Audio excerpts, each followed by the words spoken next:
श्रीमद् भगवद गीता 14वां अध्याय।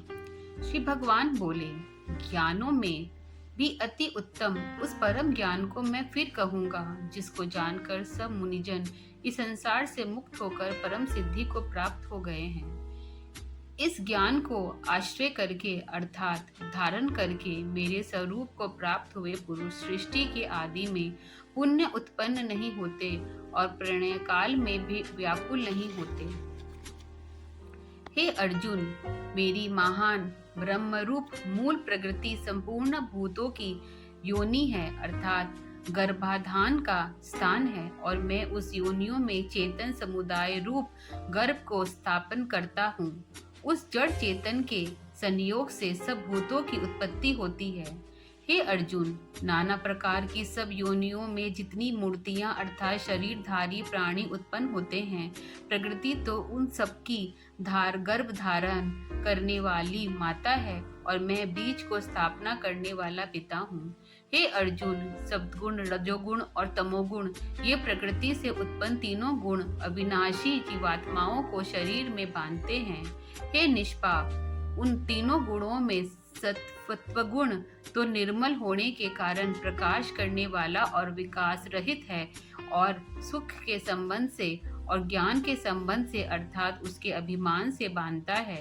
हे अर्जुन, राग रूप रजोगुण कामना और आसक्ति से उत्पन्न जान, वह इस जीवात्मा को कर्मों के और उसके फल को बंधन से बांधता है।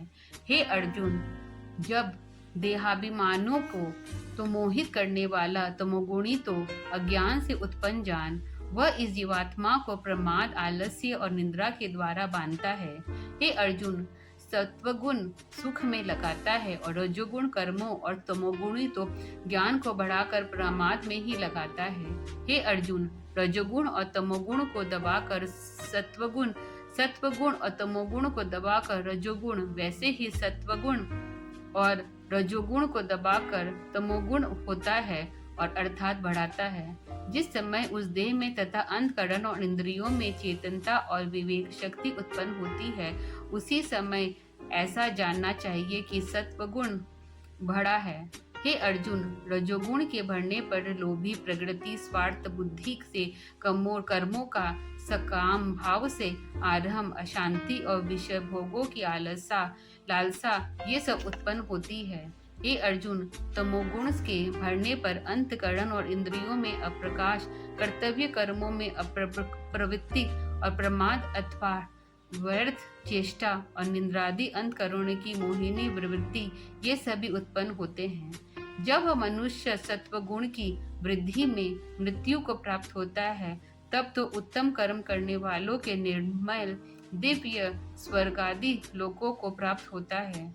रजोगुण के बढ़ने पर मृत्यु को प्राप्त होकर कर्मों की आसक्ति वाले मनुष्य में उत्पन्न होता है तथा तमोगुण के बढ़ने पर मरा हुआ मनुष्य कीट पशु आदि मूढ़ियों नियमियों में उत्पन्न होता है। श्रेष्ठ कर्मों को तो सात्विक अर्थात सुख, ज्ञान और वैराग्य आदि निर्मल फल कहा है। राजस कर्म का फल दुख एवं तामस कर्म का फल अज्ञान कहा है।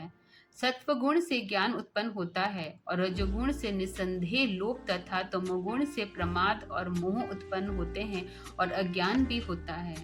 सत्वगुण में स्थिर पुरुष सर्वादि उच्च लोकों को जाते हैं। रजोगुण में स्थिर राजस पुरुष मध्यम में अर्थात मनुष्य लोक में ही रहते हैं और तमोगुण के कार्य रूप निंद्रा, प्रमाद और आलस्य आदि स्थित तामस पुरुष अधिगति को अर्थात कीट पशु आदि नीच योनियों में ही तथा नरकों में प्राप्त होते हैं। जिस समय दृष्टा तीन गुणों में अतिरिक्त अन्य किसी को करता नहीं देखता और तीनों गुणों से अत्यंत परे सच्चिदानंद घन स्वरूप मुझ परमात्मा को तत्व से जानता है, उस समय वह मेरे स्वरूप को प्राप्त होता है।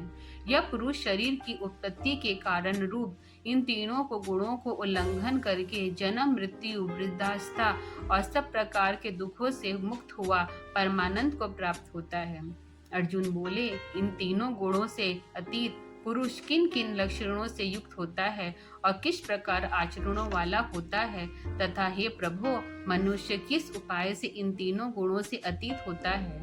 श्री भगवान बोले, हे अर्जुन, जो पुरुष सत्वगुण के कार्य रूप प्रकाश को और रजोगुण के कार्य रूप प्रवृत्ति को तथा तमोगुण के कार्य रूप मोह को भी न तो प्रवृत्त को होने पर उसे द्वेष करता है, न निवृत्त होने पर उसकी आकांक्षा करता है, जो साक्षी के सदृश स्थित हुआ गुणों के द्वारा विचलित नहीं किया जा सकता और गुण ही गुणों में वर्तते हैं, ऐसा समझना हुआ, जो सच्चिदानंद घन परमात्मा में एक ही भाव से स्थित रहता है एवं उस स्थिति से तब कभी विचलित नहीं होता, जो निरंतर आत्मा भाव से स्थिर, दुख सुख को समान समझने वाला, मिट्टी पत्थर और स्वर्ग में समान भाव वाला, ज्ञानी प्रिय तथा अप्रिय को एक साथ मानने वाला और अपनी निंदा स्तुति में भी अब समान भाव वाला है और मान और अपमान में सम है, मित्र और वैरी के पक्ष में भी सम है एवं संपूर्ण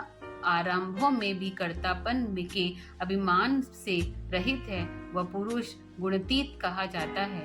और जो पुरुष अभयविचारी भक्ति योग के द्वारा मुझ में निरंतर भजता है, वह भी इन तीनों गुणों को भली भांति लांग कर सच्चिदानंद घन ब्रह्म को प्राप्त होने में के लिए योग्य बन जाता है, क्योंकि उस अविनाशी परब्रह्म का और अमृत का तथा नित्य धर्म का और अखंड एकरस आनंद आश्रय में हूँ।